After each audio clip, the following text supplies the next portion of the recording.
Un an déjà, ça passe trop vite. Et je crois que l'année a été occupée par les uns et par les autres, voire très occupée. J'ai le plaisir d'ailleurs de vous dire que tous les collaborateurs les plus éminents, les dirigeants de la société sont ici aujourd'hui, comme l'an dernier. Ce sont les mêmes, ou presque. Assez peu de changements, c'est inhabituel dans le groupe. Et sinon, ils ont été assez radicaux. J'ai le plaisir de les saluer et de les remercier pour le travail accompli au cours de l'année dernière. Alors, Pierre-Jean Sévignon vous l'a dit, on repart avec un bilan plus léger. Nous avons redoté la société de quelques moyens qui étaient indispensables pour résister et voire même repasser à l'attaque de nos marchés qui sont extrêmement bousculés en ce moment. Nous avons passé du temps, beaucoup, avec les hommes et les femmes de la société pour entrer dans une politique sur laquelle il n'y a aucune raison de revenir aujourd'hui, qui est d'abord une politique de décentralisation. Ce sont les patrons de pays qui doivent gérer leurs affaires, dans le cadre évidemment d'exercices budgétaires bien compris, avec des enveloppes d'investissement qu'ils sollicitent, et une responsabilisation accrue. La décentralisation et la responsabilisation vont de pair. Je pense que nous sommes sur la voie d'un changement sur ce plan-là, moins d'intervention du siège, plus d'appui, moins de questions, j'espère aussi de temps en temps, plus de voyages pour aller voir les gens sur place, une communication plus fluide qui ne suppose pas en permanence d'être écrite, et donc un mode de relation qui, à mon avis, accompagne bien la période difficile dans laquelle nous sommes tous et qui introduit de la flexibilité. Également une volonté de professionnalisation. Je crois qu'au cours des années précédentes, il y a eu tellement d'événements dans ce groupe que les gens ont été occupés par d'autres priorités que celles qui consistent à creuser son métier. Et je crois que Carrefour est en train de revenir tranquillement et progressivement à ce qui a toujours été ses bases, c'est-à-dire une connaissance approfondie de la chaîne des métiers que nous pratiquons. Cela s'accompagne de l'évolution des incentives qui seront toujours qualitatifs mais pas au même niveau de résultats d'exploitation pour que l'Europe ne soit pas le seul objectif poursuivi par nos dirigeants. On va y intégrer la gestion des hommes, la gestion des services avec des enquêtes de clients et la gestion de l'image de la société, puisqu'il est évident que Carrefour doit retrouver l'empathie de ses consommateurs et de son environnement. C'est quand même la clé. Nous avons aujourd'hui, après le retrait des différents pays qui ont été cédés l'année dernière, plus de 365 000 personnes. C'est notre actif essentiel et je suis absolument convaincu que la période que nous traversons va amener tout le monde à le comprendre et à le développer. Le deuxième aspect sont les actifs. Les actifs de Carrefour ont été un peu abandonnés au cours des dernières années. Nous sommes la société qui a le moins investi en termes de maintenance, de remodeling et d'expansion des 10 ou 15 premières sociétés de distribution mondiale. On ne peut pas continuer sur ce registre et je suis très heureux que notre capacité d'investissement soit reconstruite à cette occasion. Faut-il encore que les esprits comprennent que de remettre un peu d'argent dans nos actifs, c'est de l'investissement et pas de la dépense. Là, on a une correction à faire dans la tête de nos collaborateurs pour qu'ils ne confondent pas investissement et dépenses. Les actifs doivent être maintenus. Ils doivent être remodelés cycliquement avec des investissements contrôlés, maîtrisés, plusieurs gradations. Nous devons aussi relancer l'expansion, une très très faible expansion au cours des 10 dernières années. D'ailleurs, on observe aussi que les distributeurs qui n'ont pas cessé d'entretenir leurs magasins et d'en ouvrir sont ceux qui, évidemment, au bout des 10 ans, sont en meilleure forme que tous les autres. Et le ratio CAPEX sur chiffre d'affaires le plus élevé, c'est celui des dealers. Donc c'est un métier, je le dis en passant, c'est un métier qui est relativement intensif en capital, mais si on réinvestit, il faut évidemment générer les cash flows suffisants par la suite pour que ça dégage et les moyens et les bénéfices. Mais c'est quasiment incontournable, il faut désormais entrer dans une politique d'investissement suivi de nos actifs. Les clients ne considèrent plus les magasins comme un lieu de transit. C'est devenu un endroit où, si possible, on peut passer un peu de temps. On voit que les nouveaux formats qui sont dans les halls de gare, qui sont dans les aéroports, qui sont sur les autoroutes, sont considérés par les clients comme une étape et pas seulement comme un couloir dans lequel on passe rapidement. Il est très important aussi d'encadrer ce retour à l'immobilier, en quelque sorte, d'un professionnalisme qui n'est plus là. L'ajustement des investissements, le travail sur les layouts des magasins, le travail sur les extérieurs, sur les parkings, c'est quelque chose qu'il faut relancer et qu'il faut tout à fait encadrer pour éviter que les moyens disponibles ne soient éventuellement dilapidés, mais surtout pour que les gens, des pays et des magasins réapprennent à entretenir leurs actifs. Ça, c'est un des aspects très importants des années qui viennent. La marchandise, comme on dit chez Carrefour, la marchandise. La marchandise, elle s'est, depuis déjà 2 ans au moins, retrouvée autour des produits frais. Les produits frais sont un élément de concurrence essentiel, puisque c'est ce qui génère la fréquentation des magasins, qui exprime la qualité de l'entreprise. Le travail qui est en cours, je crois, est excellent. Il n'est pas encore abouti. Il nécessite un réapprentissage de la formation et du développement des professionnels, puisque les mesures d'économie qui ont été prises dans le passé, à juste titre, ont quand même entamé un peu les plates-bandes du métier. Il faut impérativement reconstruire ce potentiel professionnel si on veut faire la différence. Les offres de l'épicerie, d'une façon générale, sont en phase d'ajustement avec l'introduction de produits régionaux, une adéquation aussi de l'offre en fonction des environnements socio-économiques. Et enfin, quant à l'offre non alimentaire, je parle notamment de la France, un rééquilibrage entre les produits saisonniers et les produits permanents au profit des permanents est en cours. En France, une réorganisation significative a vu le jour pour que Carrefour se dote d'une supply chain qui intègre les centrales d'achat, la logistique et l'informatique, de telle sorte que l'informatique ne soit plus l'organisateur de la société, mais se mette bien au service de la stratégie d'avancer des produits, des fournisseurs vers les clients. Nous avons, je crois, entré de l'expertise dans ce domaine-là, et je suis convaincu que ce pilote, qui est nouveau pour Carrefour, mais qui ne l'est pas du tout pour beaucoup d'autres entreprises, et qui se mettra progressivement en place, pourra servir à terme d'étalon pour les autres entreprises du groupe. Je signale aussi qu'on a renforcé les hypermarchés en nommant un directeur de la branche, qui me paraissait la moindre des choses, et comme c'est un homme qui a une longue culture de l'entreprise et qui vient par ailleurs des produits frais, je suis convaincu qu'il saura aujourd'hui mettre tout à fait en œuvre ce qu'il aurait peut-être souhaité faire il y a quelques années. Donc on lui souhaite la bienvenue. Les hypermarchés en France seront répartis de nouveau en bassins. C'est pas nouveau, ça vient pas de sortir, c'est un retour à quelque chose qui me paraît raisonnable. Des zones géographiques, la France est pratiquement divisée en 4, avec des patrons à la tête de ces affaires qui géreront plusieurs formats d'hypermarchés et qui auront pour chacun d'entre eux un relais commercial avec les centrales pour ajuster leur offre à la fois aux besoins régionaux et à la taille de leurs magasins. Ça nous permet aussi de reconstituer un pôle de dirigeants qui peut-être dans l'avenir sauront franchir de nouvelles étapes. Car on s'aperçoit que dans notre métier, ce n'est pas le nombre qui nous pose problème, c'est plutôt le vide. C'est un métier qui devient difficile, dans lequel il y a un investissement presque physique. Il faut donner beaucoup aux gens qui le demandent, à la fois les collaborateurs et les clients. Je sais que ce n'est jamais assez. Je vois là-bas nos amis d'Orange qui nous ont rendu visite. Nous échangerons avec eux tout à l'heure. Ce n'est jamais assez, mais c'est quand même un investissement très fort qu'il faut faire. Et je crois que le groupe doit commencer à reconstituer son potentiel humain pour l'avenir, parce que nous allons sortir de la situation dans laquelle nous nous trouvions il y a quelques temps.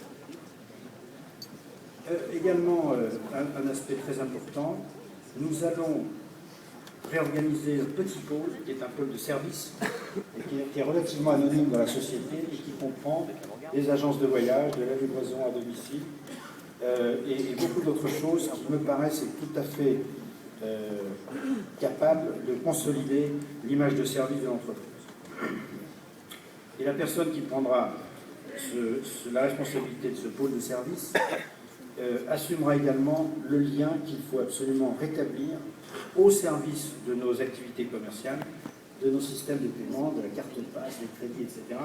Il me semble que la constitution d'une société juridique séparée du business avait introduit une certaine distance entre les différents acteurs, et je me réjouis que tout ça se mette en œuvre. L'argent, 2,3 milliards de CAPEX, je sais que Sylvian a trouvé ça un peu lourd. Moi, je continue de trouver ça un peu léger, mais enfin, on ira étape par étape.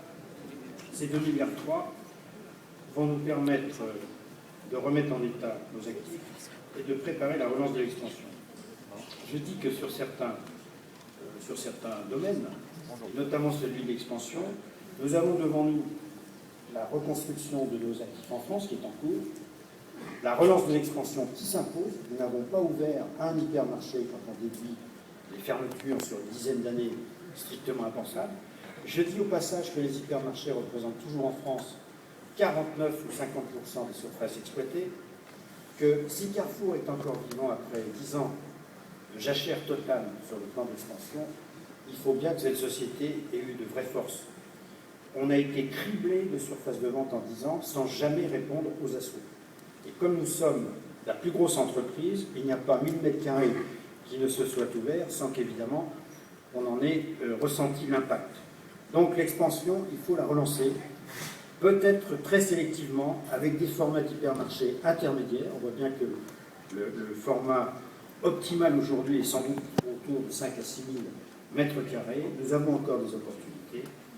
Il faut compléter le travail qui a été remarquablement déployé sur le plan de la proximité, en équilibrant peut-être un peu la franchise, qui est chère à M. Doré, qui adore travailler son capitaux, parce que le rendement est infini, mais il faut qu'on fixe un peu nos positions en les renforçant par quelques magasins intégrés. Mais je crois que c'est une branche qui fonctionne très bien, et nous avons acquis un savoir-faire qui est remarquable aujourd'hui, que ce soit en France, mais aussi en Italie, en Espagne, dans des pays comme la Pologne, où on développe la proximité sous la forme de franchise. Donc, ce travail va nécessiter un peu de moyens, et je me réjouis que nous les ayons désormais, parce que c'est l'intérêt et l'avenir de l'entreprise qui est en jeu. On était trop orienté sur l'Europe, les incentives étaient totalement orientés sur l'Europe, et quand on est orienté sur l'Europe, on doit s'occuper un peu plus de son immobilier. C'est vrai que ça coûte un peu cher, mais la réalité, c'est que ça ramène aussi des clients. Toutes les enquêtes l'ont démontré. Autrement, sur l'argent, ça a été précisé tout à l'heure, nous serons extrêmement vigilants sur les dépenses, de telle sorte que, compte tenu du mauvais temps que nous affrontons quasiment partout, tous, nous ne soyons pas de nouveau en difficulté, mais je pense que ça n'est pas près de nous arriver. Les nouveaux projets, il faut rester simple. Le Drive, c'est un projet qui est en cours, on en a aujourd'hui plus de 240, principalement des drives adossés à nos magasins, et je crois que ce n'est pas une mauvaise formule, puisque la seule façon de se mettre dans l'interstice entre des concurrents qui ouvrent des drives solo et nous, c'est de rapprocher les drives de nos magasins le plus près possible. C'est un modèle qui doit encore être validé, qui doit encore être travaillé, qui doit encore être mis au point. Il ne l'est pas, et ça c'est un des grands enjeux de cette année. Nous sommes en train de travailler sur le digital. Une nouvelle structure a été mise en œuvre. Le digital est quelque chose qui s'avère incontournable pour les années qui viennent. Ça va jusqu'au paiement évidemment par les téléphones mobiles, ça va aussi sur les réservations qu'on peut faire pour les gens qui fassent leurs commandes, ça peut être le renouvellement des achats qui sont réalisés par les gens avec une régularité très forte. Ça passe aussi par la fidélisation. Bref, c'est un grand enjeu sur lequel le groupe travaille depuis maintenant plusieurs mois. Nous avons renforcé l'équipe. Nous sommes actuellement assistés par de grands spécialistes de ce métier, et je crois que dans les 2 ou 3 ans qui viennent, Carrefour sera prêt à utiliser ces nouvelles techniques. Nous avons également comme nouveau projet de valoriser, c'est un nouveau projet, de valoriser nos actifs immobiliers dans des pays où nous avons de très grosses réserves foncières et immobilières et qui sont un peu en jachère depuis longtemps. Je précise que valoriser n'est pas vendre, c'est au contraire donner de la vraie valeur à ces actifs en les travaillant, en les déployant, en s'associant avec des professionnels, de telle sorte que la rentabilité soit là. Et je vous rappelle qu'historiquement, chez Carrefour, la rentabilité des galeries marchandes contribuait à 35 ou 40% de résultat à l'époque. Ce ratio aujourd'hui, dans toutes les entreprises qui possèdent des galeries, a augmenté. Et quand ce n'est pas supérieur à 50%. Donc il faut considérer que ce sont des, comment dirais-je, des actifs qui se nourrissent et qui améliorent la flexibilité de nos affaires et nous permettent d'être compétitifs quand il en est besoin.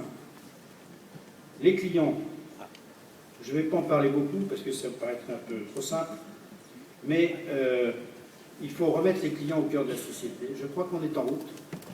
Je suis convaincu que si les systèmes amont s'améliorent, si les gens ont des moyens différents, s'ils peuvent régionaliser leurs achats, s'ils n'ont pas de rupture, s'ils peuvent commander leurs produits à hauteur de besoin, magasin par magasin, dans les offres non alimentaires, si le management qui est en place intègre aujourd'hui la donnée humaine comme un élément fondamental d'animation et de motivation, et je pense qu'on est sur la route, moi je suis assez confiant pour que nous retrouvions nos clients. Nous en avons perdu beaucoup au cours des dernières années. Eh bien, on va repartir à leur conquête. Et il y a un point très important, c'est qu'il faut qu'on essaie de reconquérir les mêmes, mais aussi certains clients plus jeunes que les anciens. Moi, je suis convaincu que l'hypermarché bien géré devient un magasin généraliste de proximité. Je l'ai dit, je le répète, il nous appartient de les animer correctement, de remettre la lumière en route, d'accueillir nos gens. Et le grand paradoxe, c'est que plus l'Internet se développe, plus les gens vont solliciter un conseil, parfois complémentaire en magasin. Et donc, ça demande des investissements qui sont répartis sur plusieurs chantiers. Et on voit bien que seuls les leaders auront le moyen d'assumer ces investissements en restant compétitifs. Donc Carrefour reste un leader en France. Ça reste le 2e distributeur mondial, malgré le retrait de très nombreux pays qui a été opéré. Et je crois, et je le dis à tout le monde, il ne faut pas le regretter. Le pire, c'est de s'entêter inutilement. Nous sommes maintenant recentrés. Nous avons des moyens. Je crois que les hommes se responsabilisent progressivement. Ils savent que cette responsabilisation et cette décentralisation s'accompagnent de contrôles qui ne sont pas négociables et qui sont dans leur intérêt. Et moi, je pense que Carrefour est bien reparti. Je voudrais quand même préciser que sur la conjoncture globale et mondiale, on n'est quand même pas tout à fait au firmament de la beauté. Il n'y a quasiment plus de pays qui ne fassent l'objet, si vous voulez, des effets dominos de la crise mondiale. Quand on regarde tous les indices, les uns derrière les autres, portant sur le PIB, portant sur le taux de chômage, portant sur les moyens disponibles pour la consommation, quasiment partout aujourd'hui, les choses sont en décélération, parfois même sur le toboggan. Et beaucoup de pays satellites, des grands pays comme le Brésil, comme la Chine ou comme l'Allemagne, vivent les contre-coups de la décélération économique des pays dont ils dépendent. L'Italie, j'en dis un mot parce qu'on y est quand même assez présent, et l'Espagne, qui constitue la partie la plus au sud, est entrée dans une période critique, avec un taux de chômage qui est sans précédent pour eux, officiellement 12%. La consommation est en baisse. Toutes les analyses le montrent, ce n'est pas nous qui les subissons, il ne faut pas qu'on se regarde de nombril. On a une position correcte, on fait 5 milliards d'euros là-bas. Il faut qu'on se défende maintenant. C'est le pays qui a vécu une réorganisation managériale depuis peu. Je crois que son président historique est là, c'est un Italien. Et comme il a vieilli beaucoup, on va le mettre progressivement sur une retraite dorée et va nous accompagner à préparer peut-être des opérations qui ne manqueront pas d'arriver en Italie. Je salue d'ailleurs Eric Touzan, qui a fait un remarquable travail en Indonésie et en Thaïlande. Et j'espère que maintenant que tu es en Italie, on ne sera pas amené à vendre l'Italie non plus. Autrement, tu deviendras un spécialiste des belles sorties. Donc je te souhaite la bienvenue. Voilà. Moi, je n'ai pas grand-chose à dire de plus. Les chiffres vous ont été donnés. On aborde une période compliquée. Tout le monde est dans la même situation. Je crois qu'on attaque les choses par le bon bout. Les hommes, les actifs, la marchandise, l'argent et les clients. Et franchement, en dehors de cette définition, je n'ai pas de baguette magique. Alors, je sais que c'est un peu simple pour ceux qui ont entendu ça depuis très longtemps et qui ont été biberonnés avec ces belles paroles, mais je crois qu'ils se sont éloignés de la tétine. Et vous pouvez compter sur nous, surtout avec Pierre-Jean, pour vous ramener le goût du bon lolo de la maison. Et Carrefour va se retrouver. Voilà, merci beaucoup. Et on va pouvoir passer à l'étape.